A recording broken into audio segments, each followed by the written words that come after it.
take it away whenever you're ready. All right. Can you guys hear me okay? Yes. Awesome.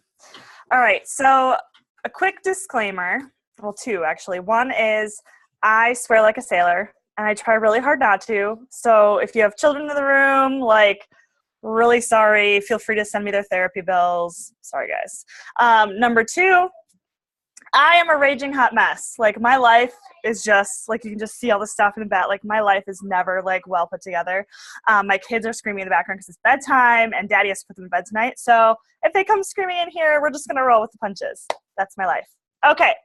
So, really quick poll. Can you guys, just a show of hands, if you have ever quit something before you really gave it your all? Like, before you really gave it a fair shot, before you really worked hard, right? Like, I feel like we could all relate to that, right? That quitter's mindset. It gets all of us. Well, I was the queen of quitting.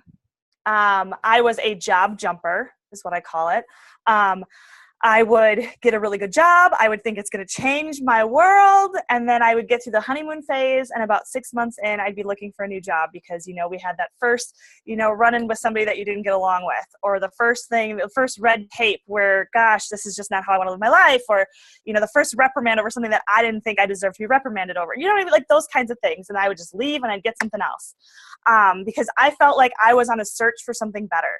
But the thing is, when you're in corporate America, well, for corporate America anyways, it doesn't really exist. And if it does, it's like a 2% margin. Like there really isn't. Like if you jump from one corporation to another, you're going to experience basically the same thing. So I was basically looking for something that didn't exist. So I'm going to start my story actually with my health and fitness journey because I think it's a really important part of the whole story. I have no health and fitness background, none. Like I was not an athlete in high school. I was not, like nothing, guys. My family background is very German Dutch, which is, red meat, potatoes, and like canned vegetables. I joke, but I'm kind of serious that I don't think I had a fresh leaf of spinach until I was like well into my 20s. Like that's just kind of the lifestyle that we had. My parents showered me with great affection and love and opportunity, but just that was not a piece of our lives. So I can tell you how important that piece, like when you're, showing examples to your kids or for your family, like when you're living the lifestyle and living and breathing that, it is so important.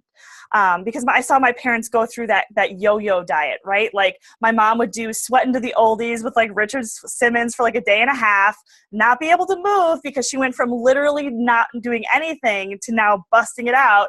And then like it would collect dust on our counter, right? That was the extent of my health and fitness background.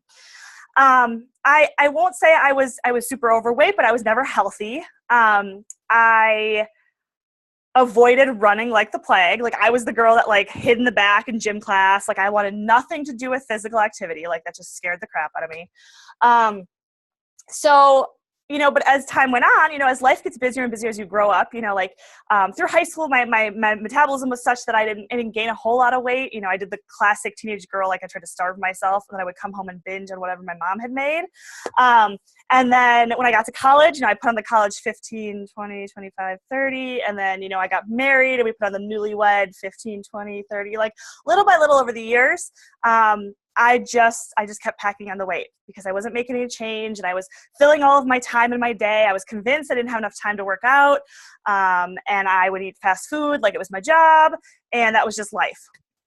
So I did this thing where I would make empty promises for myself. So I would tell myself, okay, well, once I hit this point in my life, like I make deals, these empty deals. Okay, well, once I'm 200 pounds, then I'll do something about it. And then that came and went. And then I would just avoid the scale because I'm like, well, if I don't see it, then it's not there, right? And then, if once I have to wear plus size clothing, then I'll do something about it. And I still didn't do anything. So this kept going on and on where I would like say, okay, when this happens, but I don't want to do it yet. I finally made a change when my daughter was born. I was near 300 pounds when my daughter Lily was born in December of 2011. And that picture of me on the hospital bed about to have her was my wake-up call. Now, let me be very clear. I believe that pregnancy and childbirth are absolutely beautiful, super miraculous, amazing things, right? I think the pregnant, like, female body is beautiful in any shape, any size, doesn't matter. What I see in that picture for myself has nothing to do with pregnancy. It was literally the first picture I had seen of myself in years because I avoided it like the plague. Like, I would not be in front of the camera. Like, I just wouldn't do it. If a friend would tag me in a picture on Facebook, I would delete it, or I would like remove the tag. Like, I refused to acknowledge what had happened. But in that moment, it was a huge eye-opener for a lot of reasons. One being that I was no longer living my life for myself. I now had this daughter that I wanted to be there. I wanted to be able to play with her on the ground, like on the floor, and crawl around with her. I wanted to be the mom that could play at the playground and run around with her. And, you know, if she wants to play soccer, I could practice with her and not just sit on the sidelines and say, well, I can't because I can't catch my breath. I have, you know, there are health issues that run in my family genetically that, you know, even if I'm healthy, I might still get. But if I'm healthy, there's a chance I might not. So it was just a very big eye-opening moment for me. So much so that after the 6-week appointment with my doctor, I went straight to Weight Watchers because, guys, I didn't know what to do. Like I said, I have no health and fitness background, meaning I couldn't just like dip into my athlete days and be like, well, this is what I have to do because this is what I did back then. I had no knowledge. Literally I would show up and like walk on the treadmill for an hour because I have no idea what I'm doing. So I signed up with Weight Watchers and I signed up with a gym membership for 2 years, a 2-year contract. I paid $40 a month for Weight Watchers. I paid $60 a month for the gym membership because it was the only gym in our area. There were no other cheaper gyms. And then I paid $300 a month for a personal trainer to work out with me 3 times a week. That's a lot of money that I didn't have, by the way. But it's because I didn't know what else to do. So when you question yourself on if you should be posting on social media or if you should be talking to people that you don't know, you better damn well do it because there are people like me who absolutely need your help and who you can save a shit ton of money for, all right? So I did that for a while, and I plateaued because the way that Weight Watchers was at that time, they didn't. I don't know how they are now, so I don't want to speak ill of them, but they didn't teach very holistic eating. It was very much like if you could fit this in your points, you're good to go. So you can have pizza, and you can have soda, and you can have all these things, and not really change your diet, just change how much of it you eat. So naturally, I plateaued. I wasn't fueling my body appropriately. Along with that, I didn't want to go to the gym. I didn't want to take time away from my daughter to physically go to the gym, work out, and come home. Another thing you should know about me, so there's 2 things that Lily implemented in terms of change, and that was the first was me changing my lifestyle, my health. The second thing was that I swore I was like 9 months pregnant with her, you guys. Like, I'm not even joking. Like 9 months, like about to pop, and people were asking me like, oh, are you going to stay home with her after you have her? And I was like, no. I was like, I want to keep working. I don't want to be a stay-at-home mom. That sounds terrible. Swore I would not want to be a stay-at-home mom. That baby came in this world and just flipped it. Like that's all I wanted was to be home with her. That's it. Like, that's all I wanted. And now I had built my life such that I couldn't do that. I had 6 figures in student debt. I was actually in my last semester of my MBA program when she was born. So like my life, I wasn't able to do that. My husband's job, he made half the amount of money that I did. I mean, he had a very good job, stable benefits. We were thankful for his job, but like if anyone was going to stay home, it was going to be him. So I had this weight on my shoulders of I want to be home with her and I can't do it. Like it's just not possible. Talk about a monkey on your back, right? So then throw in the fact that I want to get healthy, but I don't want to sacrifice the time to be away from her. I already only get to see her 3 to 4 hours a day. I don't want to take one of those hours, an hour and a half to go to the gym and work out and come home, right? So naturally I plateaued. I got really frustrated as expected, right? Because in addition, yes, I had Weight Watchers, like I had that community, but that was only half an hour once a week. So the rest of the week I was on my own in terms of supporting myself. I mean, my husband is very supportive, but like even that only goes so far, right, guys? Like, I mean, I love my spouse dearly. He is an amazing support, but he never struggled with his weight the way that I did. So like, it just wasn't the same. So enter Beachbody. I had sort of been I had seen posts about Beachbody and Shakeology. I was curious about it, but of course I was super skeptical, naturally. And I posted something on my Facebook page just like, do any of my friends use this? Like, can someone tell me what this is? Is it legit? Am I going to get ripped off? Like, what's going to happen? And so I got connected to my now coach, Elizabeth Hartke. And I became the customer that everyone hates. I was the one who was all in. I was so excited. It was a great conversation. She sent me the link. I said, I'll do it when I get home. And then I fell off the face of the planet. Like, literally did not respond to her. It is so bad, you guys. I am like a hoarder of messages. Like, I think I have emails from like 2002. I don't know. Like, I don't delete messages. I don't delete them. I don't delete Facebook messages unless they're offensive. I don't delete anything. I was so embarrassed by the fact that I didn't do it. I deleted her message. Like it would magically make it go away. Like, I was so embarrassed. I did that to her 4 times before I said yes. I don't know why she even talked to me at that point. Like, I'm amazed that she like didn't give up on me. So don't give up on people. That's the point of that little side note. So I finally said yes in July of 2013 because T25 came out. And I was like, 25 minutes a day. Like, hell, I can do that. Come on. And it got me off my plateau in like 4 weeks. Like, I was at my 50-pound weight loss mark that I had so wanted for so long. And I was feeling awesome. I finished T25, and literally that weekend I found out I was pregnant with my second, pregnant with Valerie. And the next day I submitted my coach cancellation form. See, I signed up as a coach in July of 2013, but I was not in it.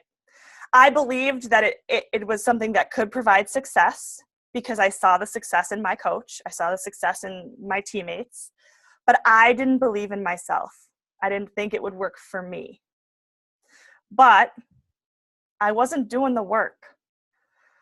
I posted about it haphazardly, meaning like once every 4 days, I'd maybe post something and it would be something super salesy, something with like a T25 graphic, maybe a sweaty selfie, maybe.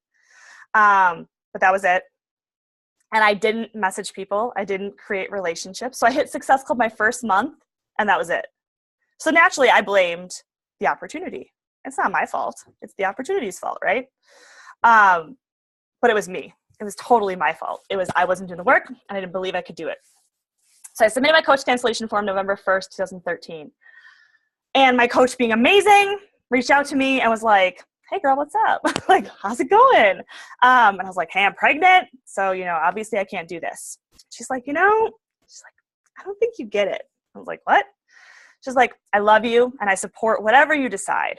She's like, but I don't think you fully understand the power of your story and of this opportunity.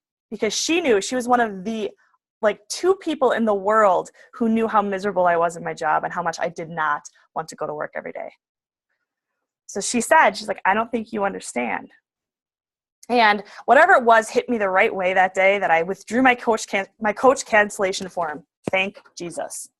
But then I became the coach that we all hate, who just lingers around and just kind of creeps on everybody. Okay, maybe don't hate them, but you know what I mean? They just kind of sit there.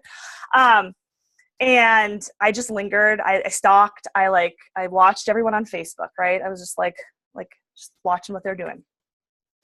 I didn't actually take action until January of 2014. And the only reason I took action was because I was desperate. Before that point, I was frustrated. I was depressed by my situation, but I wasn't desperate. In January, I live in Wisconsin. It gets pretty cold here. It can be negative 30 degrees with the wind chill. And sometimes they close schools. So this particular winter was really bad that year. And my daughter's daycare was closed for one day. And so I told my boss, I'm going to work from home tomorrow. I'll bring my laptop home. I'll bring my cell phone. I'll work and it'll be great. It was a wonderful day, you guys. Let me just tell you, that day was amazing. I remember sitting by the fireplace with my laptop. My daughter was playing quietly next to me, which for a 2-year-old is unreal, right? And I remember thinking, God, this would be so cool if I could do this every day. Why can't I do this every day? And then I just kind of like let it pass, like, that's life, right? That's the way it is. Everyone's miserable in their job, right? That's how it is. But I nailed it, guys. Like, I had an amazing work day. I mean, I crushed it. I like crushed the mom gig, no tantrum. It was amazing. And I went to work the next day and I got reprimanded for missing work. And it was like a slap across the face. I remember going to my office and just breaking down. Like, how is this my life? I worked so hard. I was successful. And I'm basically getting yelled at. Like, that's silly, right? Like, how silly is that? And I'm like, this can't be my life. Like, I looked at my pregnant belly and I was like, it's not going to get easier. Like, you're going to have a second one and they get sick and daycare all the time. Like, going to be missing work, even more work. And I remember screaming, I remember praying, I remember putting out in the universe, like, give me a sign. Like, something has to change. Like, this cannot be how the rest of my life goes, or at least how the next 15 years go. Like, this cannot be it. And so then, of course, the answer didn't come right that second, right? The skies didn't open. God didn't speak to me. So naturally, feeling defeated, I went on Facebook, because that's what we do, right? We're defeated, so we mindlessly scroll Facebook. And so in my mindless scroll of Facebook, I kid you not, every post was from a coach on our team, was from my coach, was from them telling me how awesome their lives are, how changed they are, how excited they are, how fulfilled they are, all the freedom they experience. And it was a different kind of slap in the face. It was like, it's staring you right in the face, lady, wake up. And I made the decision in that moment. Like, it wasn't just okay, I'll give it a shot. It was I'm all in. I don't know what that means. I don't know what I have to do or what that looks like, but I'm all in. I sent a message to my upline. I was like, let's do it. Tell me what I have to do, because I want to be home with my kids in 1 year. I'm giving you 1 year to teach me how to replace my full-time income so I can be home. And that year wasn't easy, you guys. Remember, I was pregnant, meaning halfway through that year, I had a baby. Meaning 3 months after that, I went back to work. Like, it was not easy, but it was 110% worth it, because I missed my goal by about a week, meaning 53 weeks later, I turned in my 2-week notice and I was home with my kids. Something that for me never would have happened. Never. I would still be miserably working in my job, or probably a different job, because I would have job jumped and be somewhere else just as miserable. So this opportunity can be whatever you want it to be, but you have to make that decision. And it has to be, I talk to my team about this all the time, because I like to use that phrase, all in, right? All in isn't you live and breathe this business 24/7. To me, all in is a mindset. It's that CEO mentality. It's that you might not work 24/7, but you know what you have to do when you sit down to do it. And you do it to the best of your abilities, and you make it happen. My upline has never once, not even in the very beginning of my business, never once had to message me saying, you're at risk of losing your diamond. Or, hey, you're not going to hit Success Club. What are you doing about it? She never did, because she knew that I knew and I was doing what I needed to do. It was mentioned that I have over 40 months in Success Club. That's a decision. That didn't happen, just by chance or by luck. Okay? It was consistent action. And me knowing that, okay, if it's the 25th of the month and I'm at a Success Club, you know what I'm doing? I am like 10xing my actions. I will not sleep until I hit Success Club. That is how all in I am with that goal. Your upline should not have to tell you if you're going to be missing goals. It's not their responsibility. It's your responsibility. That is what all in means to me. So I started off by talking about quitting, right? And how much I quit in my life. So I'm sure you might be wondering, why didn't I quit Beachbody? We all know that it gets tough, right? There's always challenges. There are people who let you down, goals that you miss. Hell, so many goals that you miss, right? Like, when you're an entrepreneur and you are a CEO, like, that's life. Like, that's just par for the course. So why didn't I quit Beachbody? I'm on 3.5 years of Beachbody and I have not quit. Why is that? I can attribute it to 4 things. And they're things you've heard. This isn't rocket science, guys. But there are things I want you guys to think about again, okay? So if you've heard it before, I just want you to revisit these ideas. So number one is vision. I was crystal clear on what I wanted. So when life got tough, when I was 9 months pregnant and God, I was so uncomfortable and all I wanted to do was sleep, and I couldn't even sleep because, when you're 9 months pregnant, you can't sleep. And all you're doing is peeing and trying to sleep and eating and complaining about how much you have to do all of those things. I still worked my business. The month that my daughter was born July 8th, I hit Success Club 10 July 6th. Like I knew what I was doing and I knew why I was doing it. I attached every action I took in my business to me being that much closer to being home with my kids. So for you, it might not, maybe you're already home with your kids. Maybe you don't care and you don't want to be home with your kids. That's fine. But you have to have a vision. You have to have something that sets your soul on fire. Something that makes you so excited you don't want to sleep. Like you're so excited you just want that to happen right now. My vision has evolved. I've been home with my kids now for 2.5 years. Like it's evolved. It's bringing my husband home. My husband's been home with us for 6 months. Like that's a possibility because of this business. We're going to pay off our house. We're going to build a bigger house. We're going to take care of my parents. We're going to travel the world. Those are the new things that set my soul on fire.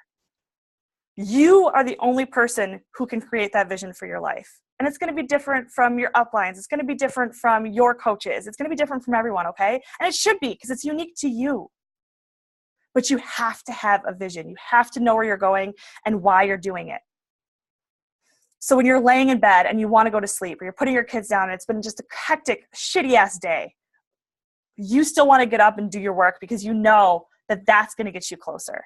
And don't get me wrong, guys, I love to sleep. I love my bed. I love to sleep. Getting up early in the morning is like not my jam, but I do it because I know how productive I can be and what I can accomplish. Okay, so vision. Second reason why I didn't quit, my mindset. My mindset was dead set on being successful. Like there were no ifs, ands, or buts about it. There was no possibility of failure. I didn't allow there to be a plan B in my mind. My mind was dead set on this is happening. It's just a matter of getting there.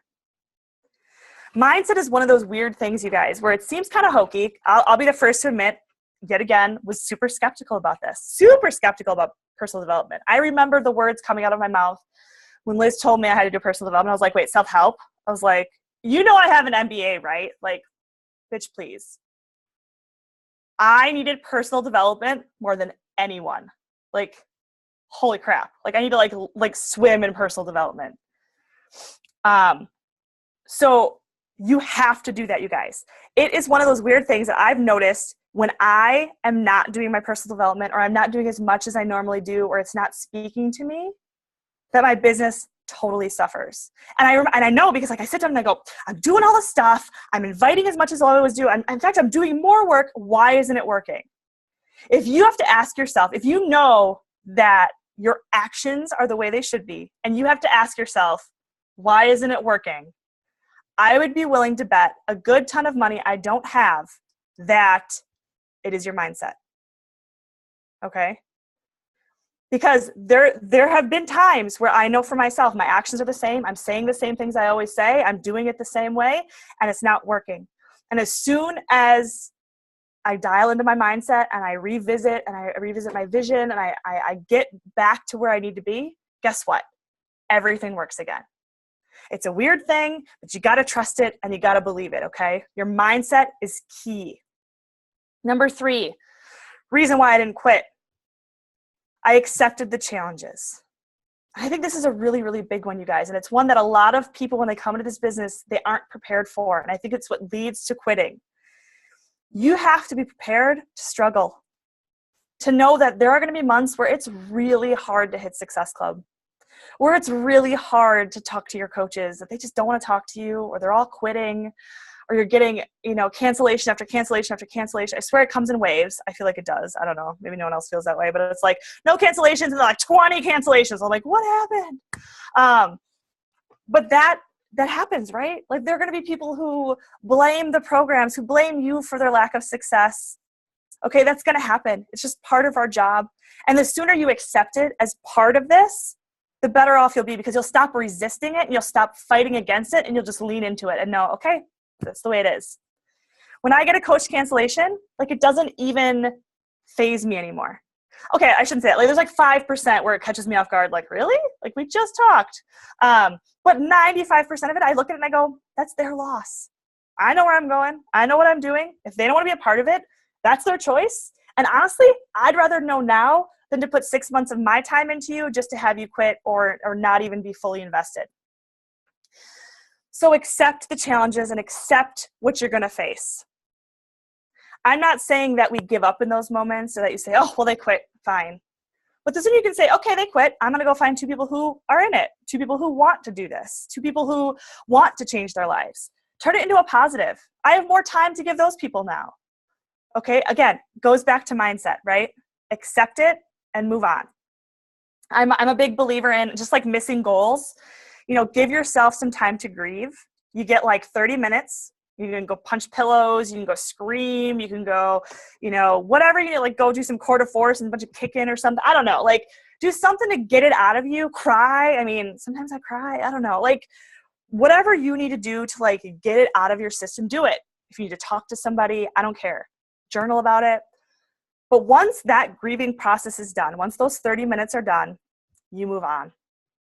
You turn it into action. You say, I didn't do it then. What's my next date? What's my next goal? What am I going to do about it?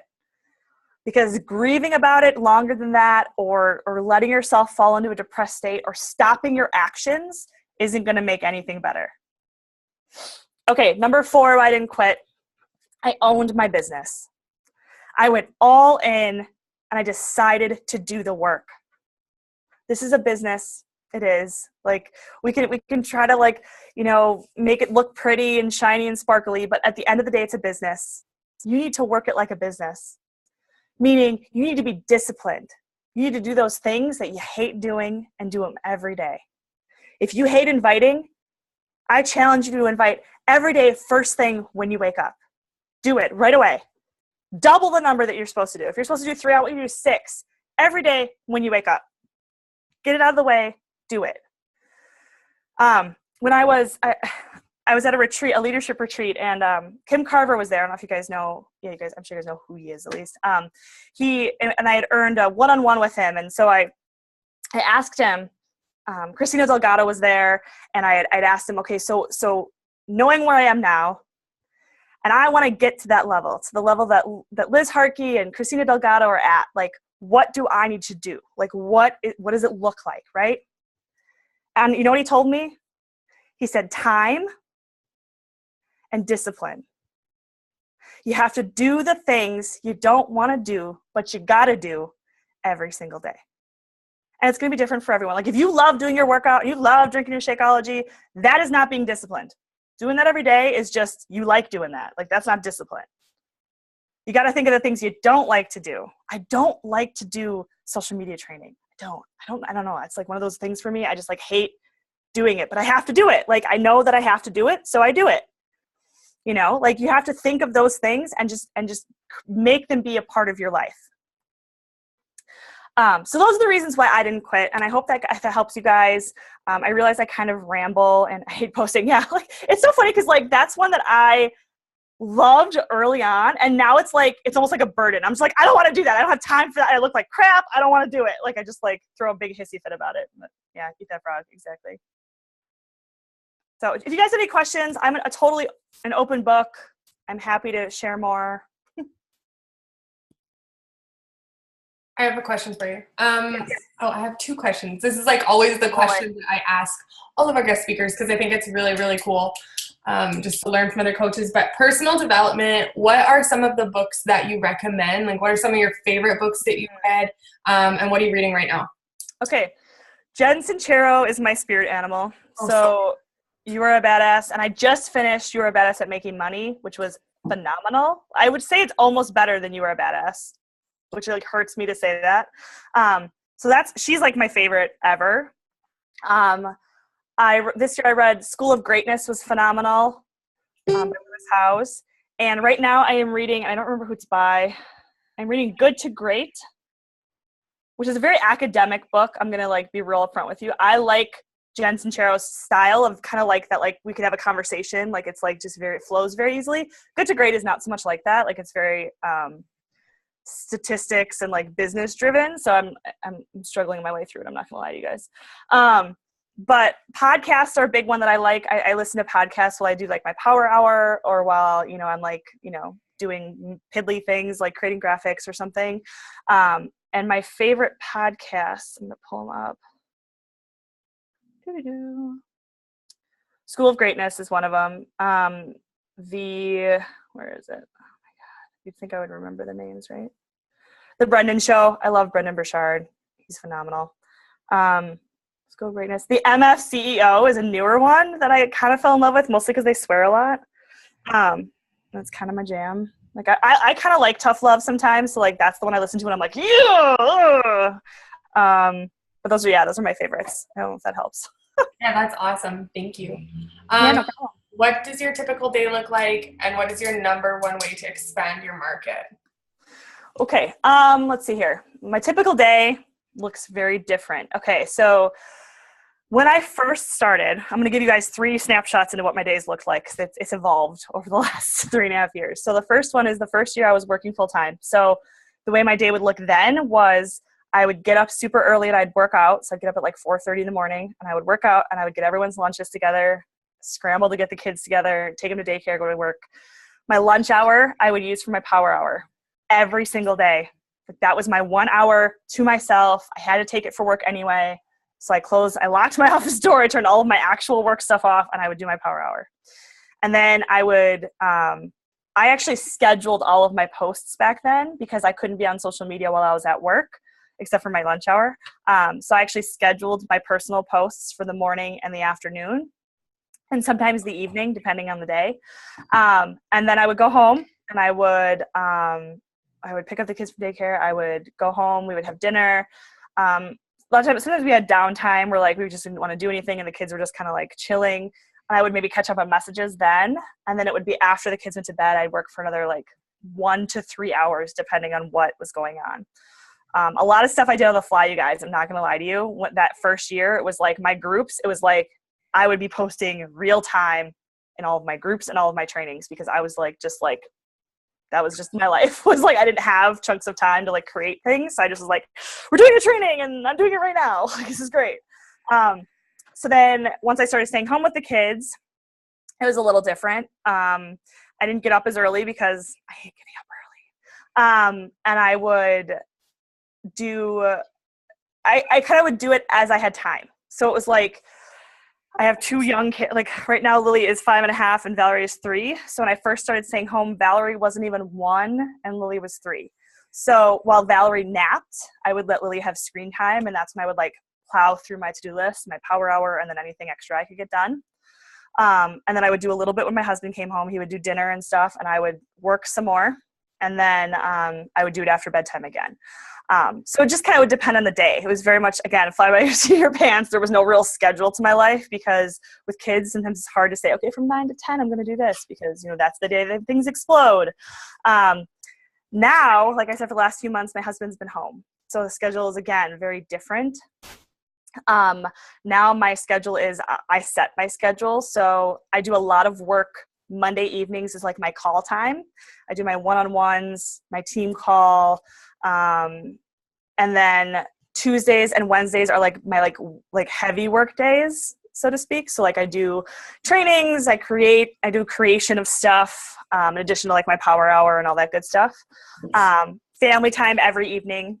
And then Thursdays and Fridays, because it's summer right now, we have a lot of family time that we do from like noon through the rest of the day. So I just do like my basics in the morning. I'll do my power hour, my PD, a little bit of like training and posting on my team page, and that's pretty much it. So it varies a lot. But I will say that no matter what your schedule is, like you can make this business work for your life. You just have to decide and just be willing to be flexible. Me flying by the seat of my pants is really hard because I am very much like, I like to have everything laid out. I like to know exactly what's being posted when and how it's going. So like that was a huge struggle for me in the beginning, like that I just couldn't be like that. But I also realized that I was holding myself back because if I waited for it to be perfect, it would never get done. So I was better off just doing it and just dealing with it and learning as I go. What was your other question? I'm sorry. They're written in the chat. Oh, they are? I'm sorry. What is your number one way to expand your network? Okay, so that is something I'm working on as I all of us are. Yeah, right. I am not so good at other avenues of social media. Like I have never, like I've always just been on my personal page. Like that's it. I have a like page. I think it's been at the same number for the last like forever. I don't know. So I have invested recently into some trainings on Instagram and my like page because I feel like there comes a point in your business. If you're just starting, I would say no. But if you've been in the business for a year or two, like you would definitely want to find something that speaks to you, that's in an avenue you want to pursue, and invest yourself into it. And like when I say invest yourself into it, I mean, don't just pay for a training and go through it and be like, I did it. Like be willing to try and fail. Like try the things that they're telling you to do and like really go into it because otherwise it's a waste of money, which is what I tend to do is waste my money apparently. So right now, the way that I expand my market is on my Facebook, my personal page. I will, okay, so it's kind of like, I've been doing it for a long time, so I don't remember how I started doing this, but like I look at my recently added, I use Teamzy. I don't know if you guys are familiar with that, teamzy.com. Okay. I use that. So like what I do is like if I sent a note to my Power Hour right now, I would look at my recently added. I would add anybody that was added since yesterday into my Teamzy. And I put a reminder to talk to them tomorrow. So they get like 48 hours of being connected to me and seeing what I'm posting before I send my first message. And then I open their profiles and I go to people you may know. And that's it. That's like the only way that I extend my network pretty much. And it's worked pretty well. I'm totally in like my cold market. Like these are people I've never met. I don't know that I would recognize them in the supermarket, like that kind of level. So, I will also say it's totally possible to do that. You just have to be really consistent on your posting and creating that curiosity factor like Shalene talked about at Summit. I think that those two things are really, really important when you're expanding into the your cold market where they don't know who you are. And then make sure that you're being yourself because I think that that's something that I've gotten good at in the last year is being very genuinely who I am. I swear a lot, so I swear in my posts. It's how life is. I'm a hot mess, so my posts aren't all pretty and perfectly touched up and looking wonderful. So I think the more real you can be and the more you can share about that, that's the best for your cold market. But yeah, that's how I expand my network. Again, I don't know what the hell I'm doing, so I can't give you any other advice than that. That's awesome. But it is cool to know, like, they always say, things are changing, things are shifting, but if there is something working for you in this business that has consistently been working, then don't change something that is not broken. And exactly. If you're very right in saying, like, if you know your brand and you know your market and you're very clear on what the message is you're trying to put across, it's very easy to do it. Like if you have high quality posts, your photos are clear and they're bright and they look of quality and you look like you know what you're doing and not just posting with your Shakeology and a picture of your cat and a picture of your husband all day long. I think that it is easy to do it that way for sure. Yeah. And I think really effective. And the best advice I got when I first started was to master one before you move on to anything else. So like if you're doing your personal page, great. Stick with that until you have that down pat and then move on to something else. I'm exploring other avenues now because I feel really good in my personal page. Like I feel like I've got it. We're good. I feel comfortable spreading myself a little thinner in the other areas so I can start learning. Don't feel like if you're just starting that you need to have like a blog and a website and Instagram and Twitter and all these things. Like I just got a Twitter account like 2 days ago, guys. I'm not even joking. Like I am like oblivious to other avenues. I'm not gonna lie. I still don't have Twitter. I wouldn't even know. Oh my God. I don't know what I'm doing. I don't know at all. I don't like this. I don't know. So far, I'm not a fan, but we'll see. I don't know. I'm like sort of on Snapchat. I don't know what the hell I'm doing there either. I don't know. Oh, me either. Funny story about Snapchat. So when it was starting to become the thing, I was like, oh, I gotta get on Snapchat. And I had just found out that I was pregnant, just found out. And I tried to snap my sister. I was like on the elliptical and I was like, look at I'm baby bumping at the gym. And I freaking put it on my Snap story and I hadn't announced it yet. Like I just found out like I was probably like 4 weeks, right? So now it's Sunday.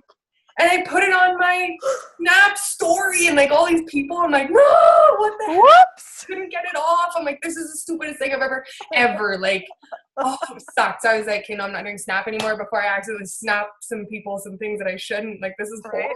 That sounds like my entire existence on any new avenue of social media. I spend the whole time going, how do I edit? What am I doing? Like, I feel like an old lady. Like, I like don't know what I'm doing. Okay, I saw another question. How do you find the best way is to invite without coming off as an icky salesperson? That's a great one. I love that.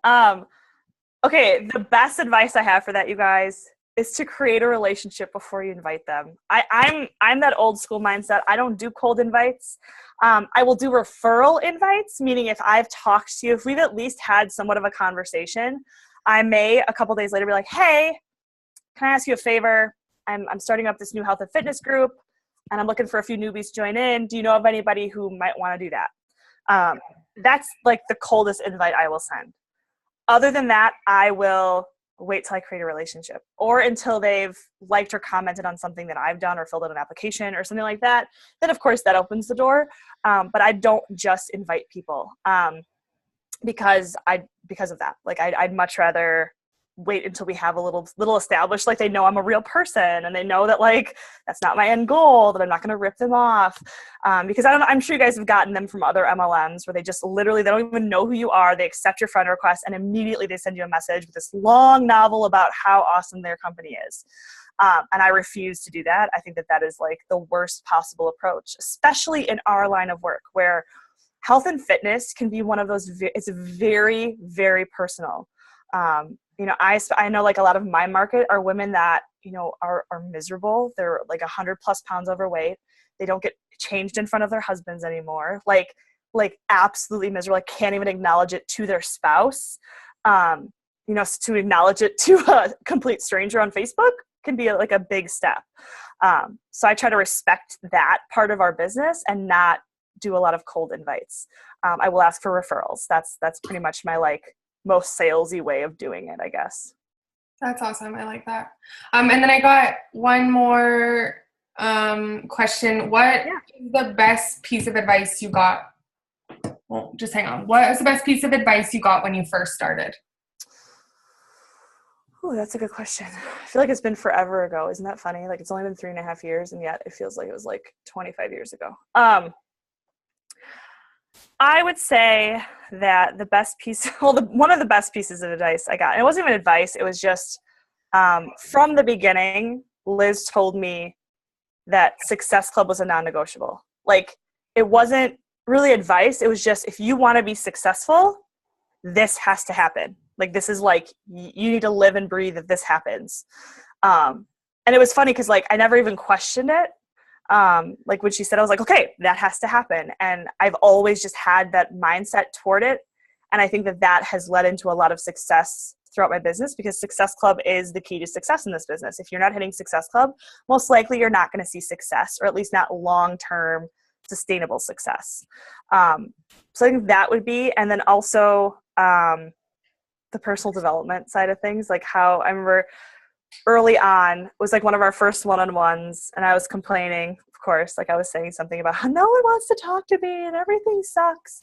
And I remember her saying, like, are you doing your personal development? And it was like one of those like, oh, like, I guess I should do that. And then I think that probably was a really defining moment for me because that, one, it was like, it proved to me, Miss Skeptic, how important that is. If that's what she's asking me is, I'm telling you I'm not being successful and you're telling me that, or like asking me if I'm doing the one thing I'm not doing, is very black and white, which I think helped convince me that it was something I should be doing. Mm-hmm. That's awesome. Can you see that last question there? Yeah. Do you have any really good questions you love to ask to lead your relationship into the topic of health so you get to know them more and see?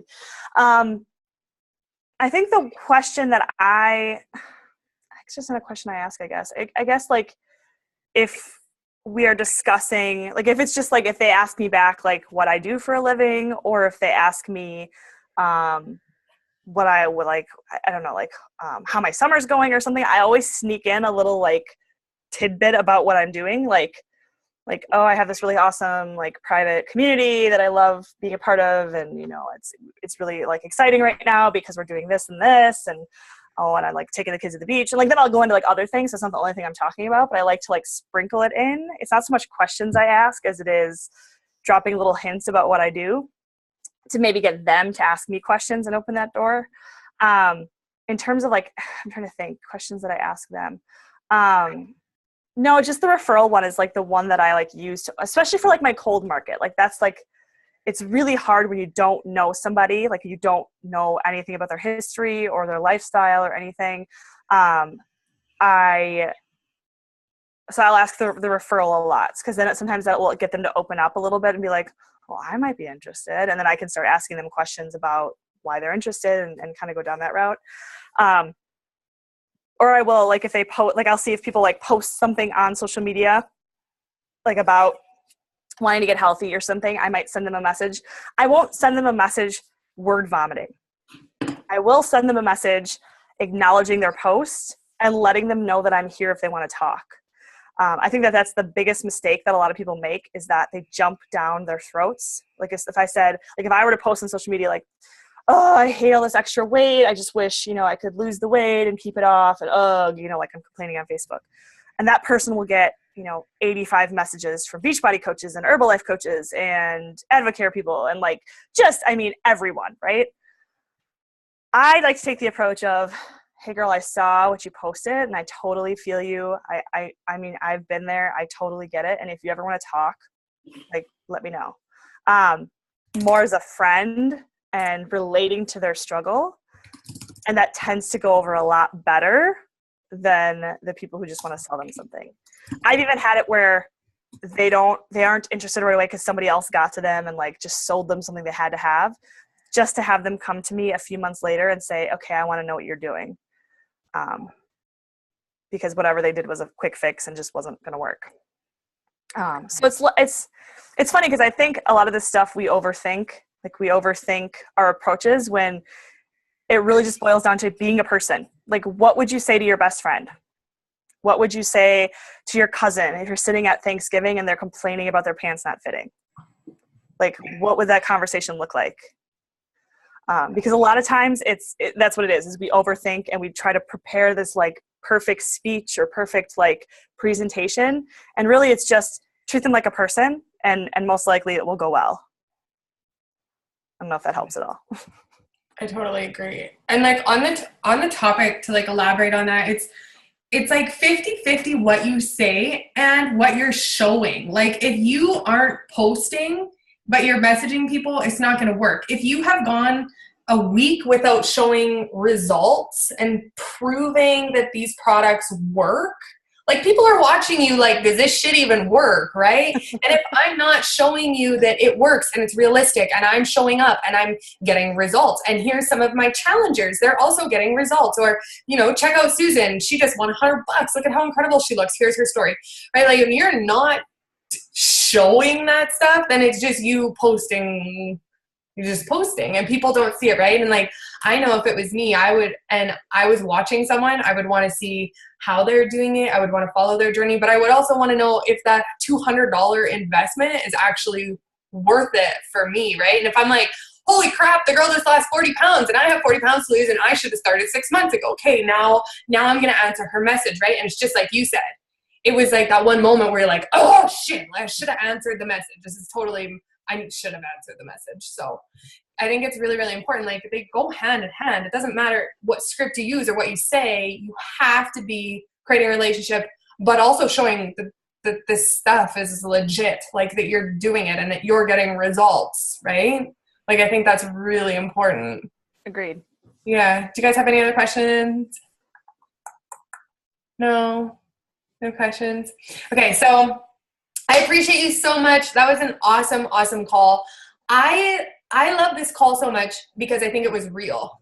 You know, it's like it's really, really easy to watch some coaches and be like, okay, here's all these tips, and you just don't relate to it. But then there's some coaches where you're like, if she can do it, I can totally do it. And it just makes sense, right? And you're kind of one of those coaches that it just makes sense, you know, when like everything was going against you, you're just like, screw it, I'm gonna do it anyway, watch me do it, right? And you're still here 5 years later, or 4 years later, and it's like you just don't give up. When it gets hard, you just keep going. And like it's a non-negotiable. You hit Success Club no matter what you have to do. If you have to go, if it's the 15th of the month and you're at Success Club 2, you are already going, okay, this might be a problem. I'm going to run into some issues.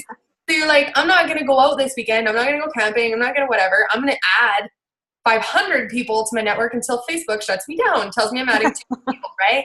And you're working harder, and you're working harder in your fitness so that you have more things to talk about. And like, you don't let the first 2 weeks go by so that you turn into, letting everything slip for the last 2 weeks. And I think that that's really, really important, because this business, the success in this business, like some coaches luck out, but the 99.9% of us, it's just that we hit Success Club consistently every single month.